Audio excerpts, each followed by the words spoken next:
దేవుని యొక్క అతి శ్రేష్టమైన నామమునకు మహిమ కలుగునుగాక. ఈ ఉదయకాలము మీకందరికీ వందనాలు తెలియచేస్తున్నాను. ఈ దినము మిమ్ములను బలపరచు దేవుని మాట.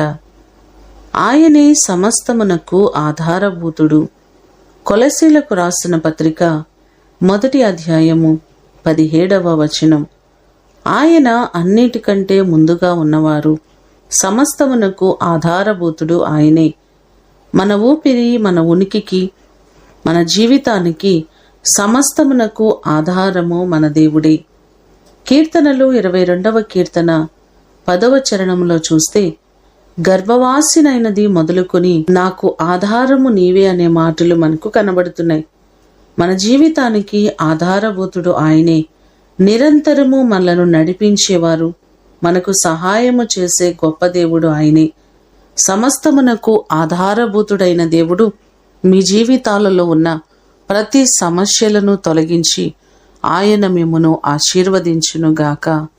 ప్రార్థన చేసుకుందాం. మమ్మలను మికిలిగా ప్రేమించిన మా ప్రియ పరలోకపు తండ్రి, మీ ప్రశస్తమైన పాదములకు వందనాలు ప్రభువా. సమస్తమునకు ఆధారము మీరే. మా జీవితానికి ఆధారభూతుడవు నీవే. మీ వలనే మేము ఈరోజు క్షేమస్థితిని కలిగి ఉన్నామయ్యా. మీరు లేకుండా మేము క్షేమంగా ఉండలేము.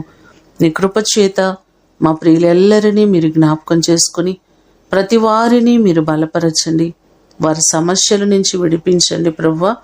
ప్రతి వారికి మీరు మేలు చేయండి. ప్రతి వారిని నిండారులుగా మీరు ఆశీర్వదించండి. వారి చేతి పనులను దీవించండి. వారి కుటుంబాల్లో గొప్ప కార్యమును మీరు జరిగించండి ప్రభువా.